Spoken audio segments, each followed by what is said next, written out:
At ito po ay kailangan lang malaman ng mga tiga San Leonardo at mga ibang bayan dito sa nasasakupan ng 4th District nang sa ganun malaman nila yung katotohanan. Hindi po panay kasinungalingan at kung wala pong ebidensya, walang dokumento, walang video footage, huwag niyo pong paniniwalaan dahil ito po ay paninira. Ito po ay panlilin lang pagsisinungaling upang kayo po ay mapabilib na magaling yung tao at siya po ang nagbibigay lalo na ng mga ayuda na hindi naman po pondo na sarili niya kundi pondo ng gobyerno, tax po nating lahat ito na kailangan ibalik lang.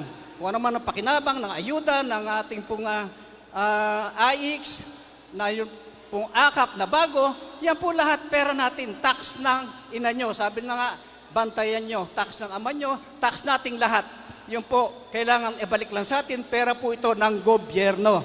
Yung pong pakikita ko sa inyo ay video footage nung tungkol po doon sa lupa ng mga natibidad sa Pambuan na nasasakupan ng Gapan City. Dito ay sinasabi ni Kong Memeng na ilang minuto lang daw ang nakakalipas ay dito daw mismo nag-live si Mayor Elan at Doktora. Ayan po ang masasabi natin dito sa kay Congressman Vlogger na pawang kasinungalingan.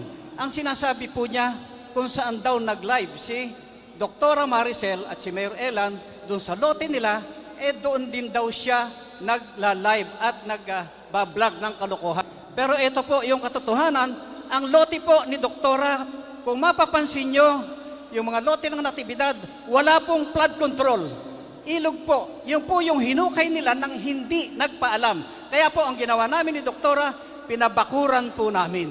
Pinalagyan po namin ng barbed wire, pinabakuran po namin at tilagyan namin ng simento. Ngayon po, dala nung kasinungalingan niya, nahuhuli din sa sarili niyang bibig. Itong congressman na ito na sinasabing dito siya nakatayo. Pero patutunayan ko po sa inyo na hindi siya diyan nakatayo.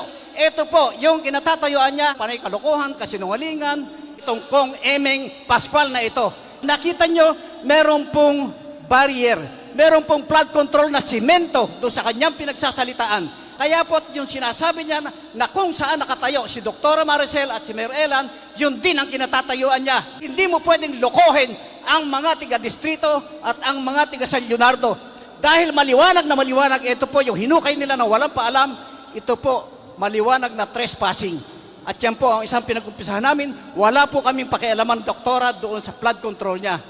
Pero wag niyang pakikialaman yung pag-aari din ng mga natibidad doon po sa Pambuan, Gapan. Ito po yung kasalukuyan naming pinabakuran at yan po ang nakita nyo na aktual. Yung pong pinakikita niya na kinatatayuan niya, ibang lugar. Hindi po dito sa lote na ito. Kaya po yung kanyang kalokohan at pagluloko, pagsisinungaling, nakikita po ang katotohanan sa mismong bibig niya na yung kanyang panluloko ay talaga pong bisyo na. Talaga pong hindi na mababago ito. Paniniwalain kayo, kahit ang kulay na nakikita niya ay puti, sasabihin niya pula yon. Kaya po, malinaw yung ating pong pinag-uusapan, pawang katotohanan lamang. At yung pong aming sitwasyon na sinundan ito, yung pong pagpunta ni Mayor Elan doon para magpabakod lang. Pero nung pong umalis kami, dumalaw po, nagpunta rin yung kanyang ama sa main gate, doon sa front gate ng mga natibidad sa barangay ng Pambuan, tabi ng karsada, na kung saan yung kanyang mga kasama ay pawang mahahaba ang dala at pawang mga guns ang gamit nitong mag-amang Pascual na ito. Kaya ito po ay makikita natin pag nagsalita si Mayor Elan, dokumentado po. Ayan po yung gate ng mga natibidad. At nakunan sila dahil nung nagpunta po si Boy Paslang doon po sa Pambuan, sa main gate, may mga kasama ang mga asong ng Pascual. Ito po yung mga asong Pascual na may mga mahahabang dala at yung po ay high-powered firearms. At yan po ang kanilang ginawa. Binuksan yung pinto, sinipa yung gwardiya, sinapak. Pagkatapos po, biglang umalis. Tumawag po sa akin yung nakakuha ng video. At yun po, katunayan nakikita natin. Kaya po kami nagbalik. Nagbalik po doon sa mismong Pambuan. Yun po ang dahilan kaya po si Mayor Elan ay nakapagbibigay ng salita na maaaring hindi nyo magustuhan. Pero kinakailangan po at dapat lang na sumagot po tayo sa mga gagong Paskwal na ito. Hindi po tayo patatakot sa mga ganitong armado at bagkus po kailangan harapin. Kaya sinasabi ko sa kanila, magharap kami. Hindi yung wala ako at saka sila pupunta sa lugar na yon. Hindi po ganon ang makatao. Kailangan po, kung may sasabihin ka, may gagawin ka, sa harapan. Dahil dito, hinarap ko rin naman sila sa San Leonardo. Ito po ang katunayan ng kanilang mga ginawa. Bibi ako. Hindi lang. Si Bata kami.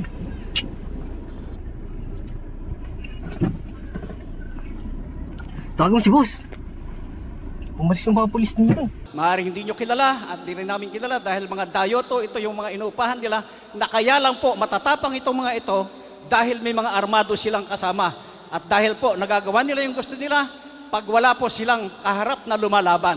Kaya po nung binalikan ko sila, yun po ang napagla-live lang din natin para nang sa ganon, malaman namin yung paghaharap-harap sa aktuhan. Hindi yung pupunta sila sa gate, hindi yung papasok sila nang wala yung may-ari, nang wala po ng yung dapat nilang makaharap. Ito pong itong mga pag-anak na Paskwal na ito, napaka-traidor po at talaga pong hindi lumalaban ng harapan. Lahat po ng kagaguhan, lahat ng kahiyupan, kamukha po nung sinuro doon sa lote ng mga natibidad, sinuro yung babuyan, sinuro po yung mga puno, talaga pong binababoy ang ating mga kapaligiran at ang pag-aari ng iba. At ito po ang isang katunayan na meron po tayong may papakita ng mga dokumento at mga video. 1.7 billion na halaga ng illegal na sigarilyo. Sino ba may-ari nung mga sigarilyo na yan? Yung mga illegal na sigarilyo? Sino bang, ano ba, yung nahuli sa kabanatuan? Natuboy na ba kung sino may-ari? Sinong congressman may-ari nun? Ay, sinong may-ari nun? Walang nahuli. Sino ang nasa likod? Sinong congressman? Congressman ba? Sinong congressman? Ay, nasabi ko na naman na... Kaya po yung kanilang mga yaman, hindi po mailahat. Sabi nga po ni Congressman Antolino, ang issue dito, saan ang galing ang yaman mo? Apa? Nakapagpagawa ka ng palasyo sa Pambuan.